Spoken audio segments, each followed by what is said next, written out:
ओम।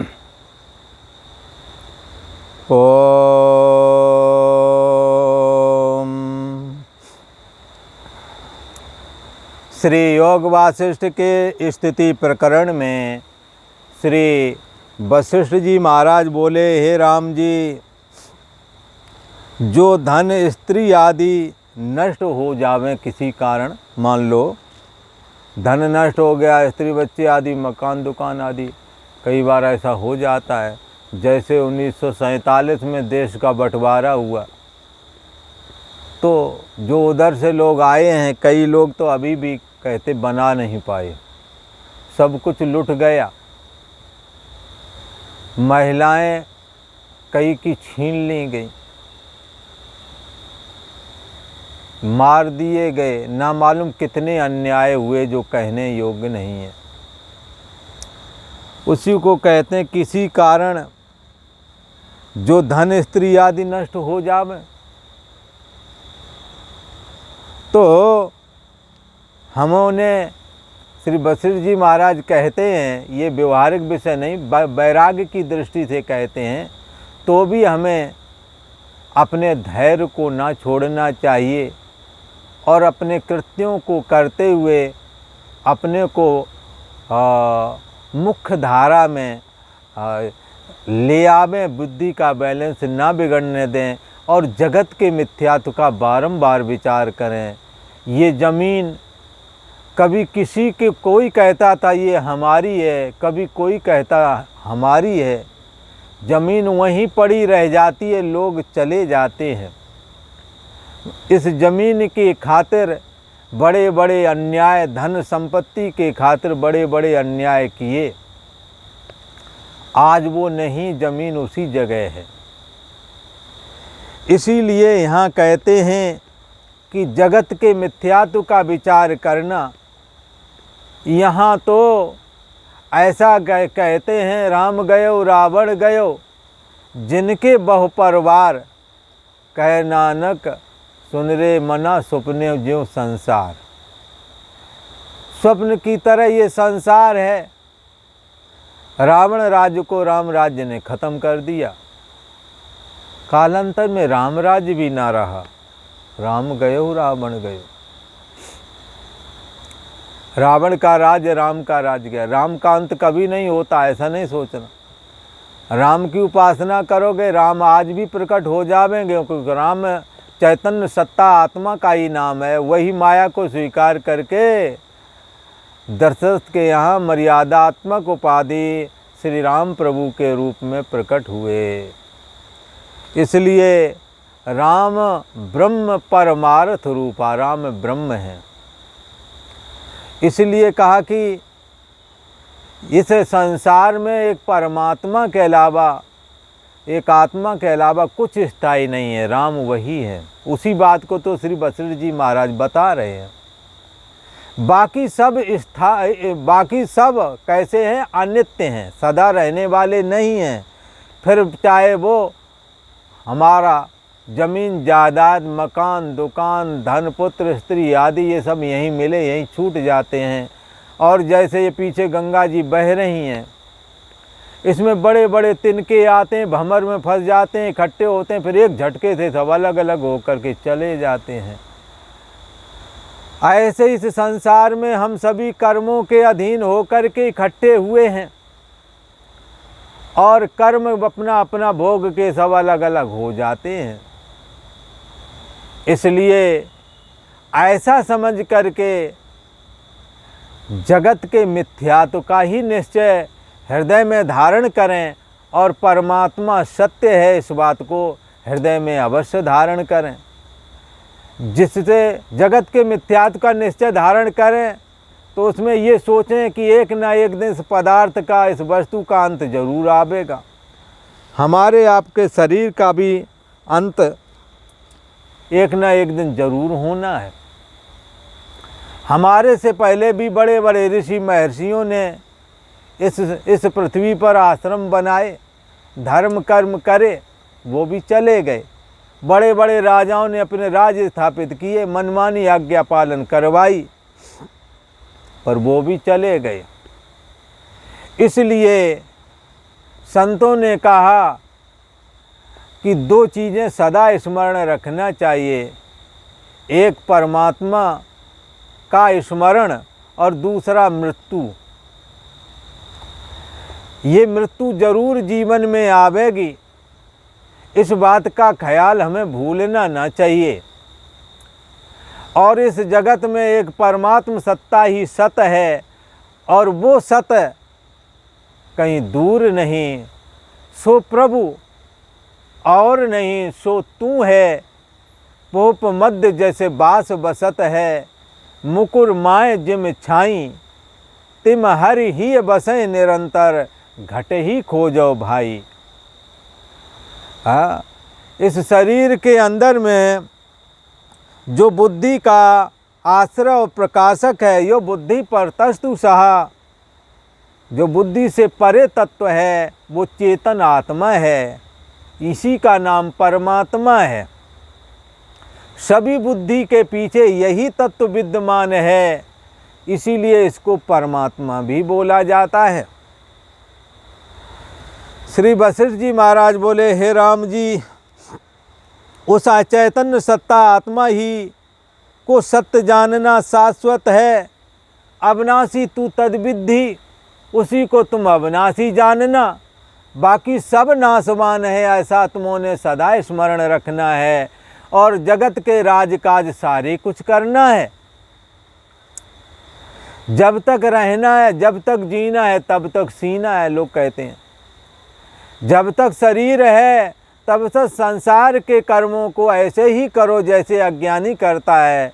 पर राम जी के लिए वशिष्ठ जी महाराज कहते हैं कि अविनाशी तो तुम आत्मा को ही जानना, बाकी सबको कैसा जानना। मृत्यु सा मृत्यु आपने उती या इह नाने पश्यति, मृत्यु के द्वारा एक न एक दिन वो मारा जाएगा।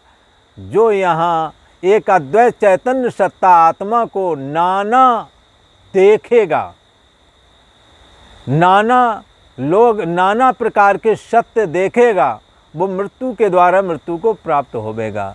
सत्य तो एक ही है, हाँ, एको ब्रह्म द्वितीयो नास्ति, दूसरा सत्य नहीं है।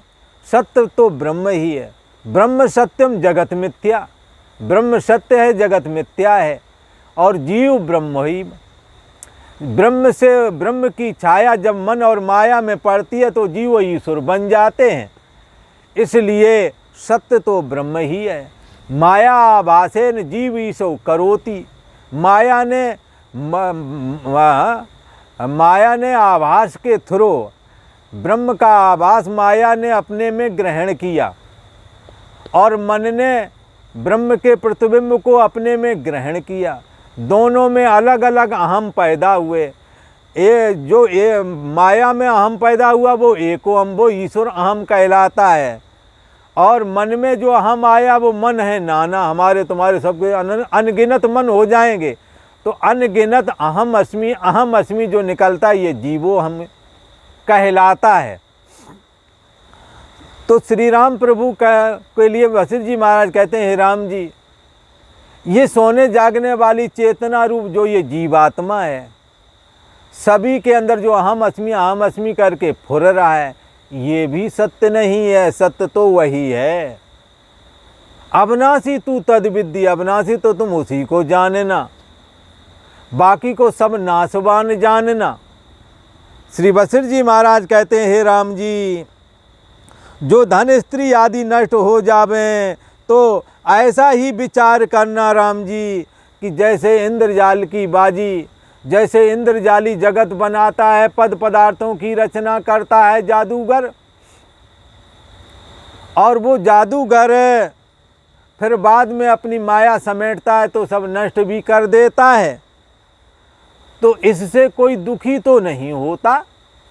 ऐसे ही राम जी सत्य स्वरूप आत्मा को मैं बुद्धि करके स्वीकारना और बाकी को मिथ्यात्व दृष्टि से देखना, और मिथ्या रूप ये धनपुत्र स्त्री मकान दुकान यदि नष्ट भी हो जावें तो इनके लिए शोक नहीं करना।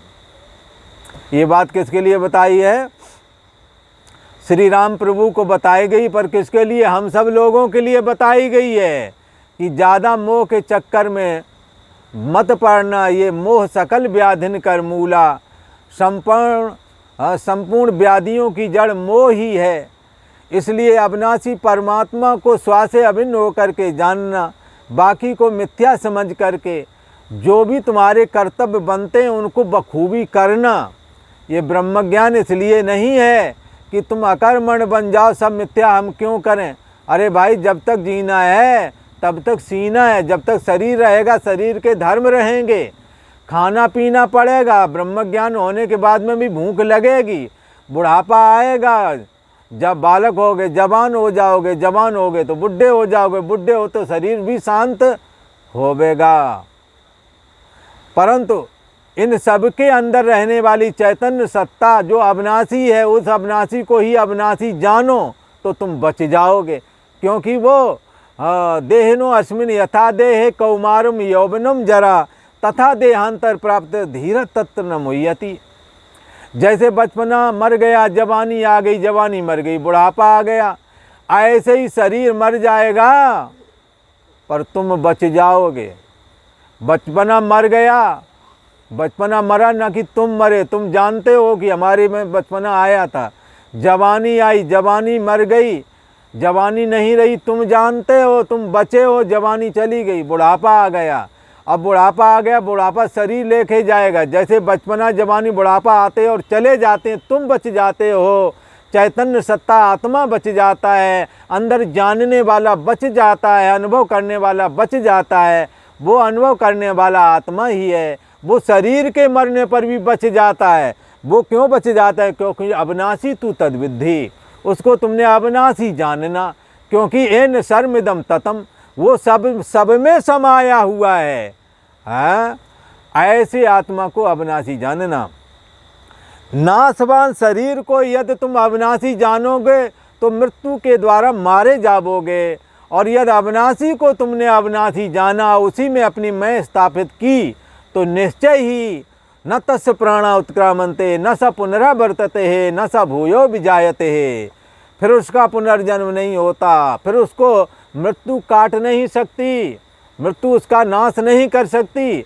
जैसे परीक्षित अहम ब्रह्म परम धाम ब्रह्माहम परमम पदम, ये लास्ट उपदेश है भागवत का। सुखदेव जी ने परीक्षित से कहा है, परीक्षित राजन अहम मनुष्यसी, मर जाएंगे, पशु विद्युम इमम जाही, ये पशु बुद्धि है, इसका त्याग कर दो। बोले फिर क्या धारण करें? बोले अहम ब्रह्म परम धाम, जो ब्रह्म है परम धाम वो मैं ही हूँ। जहाँ के लोग बात करते परम धाम गए, वैकुंठ धाम गए, वो कोई तुम ही हो। वो चैतन्य सत्ता आत्मा ही सब कुछ बना हुआ है, वो तुम हो। अहम ब्रह्म परम धाम, तुम्हारे अहम में जो चैतन्य सत्ता है वो ब्रह्म है, वही परम धाम है, वही सबका आश्रय है। तुम उसी में स्थित हो जाओ, तत्क्षक तुम्हें काटेगा, शरीर मरेगा, तुम बच जाओगे, क्योंकि तुम अविनाशी में अपनी मैं ले गए हो। इसलिए हम ब्रह्म परम धाम ब्रह्मा हम परमम पदम, ये तुम्हारा अहम है, उसमें जो ब्रह्म है वो तुम हो। अहम ब्रह्म परम धाम ब्रह्मा हम, जो ब्रह्म है वही तुम्हारी मैं है, जो तुम्हारी मैं है वो ब्रह्म है। ऐसा धारण करो, तुम्हारा मृत्यु कुछ नहीं बिगाड़ सकती। इसलिए यहाँ श्री वशिष्ठ जी महाराज कहते हैं, राम जी तुमने धन पुत्र स्त्री आदि में मोह नहीं रखना, इनके नष्ट होने पर ऐसा समझना कि जैसे स्वप्न का जगत नष्ट हुआ है, जागृत जगत में जब आप जागते हैं तो स्वप्न का नष्ट हो जाता है, ऐसे ही जब इस जगत से ये जीवात्मा पलायन करता है तो ये जगत असत हो जाता है स्वप्ने की तरह। इससे राम जी शोक करने का अवसर नहीं है।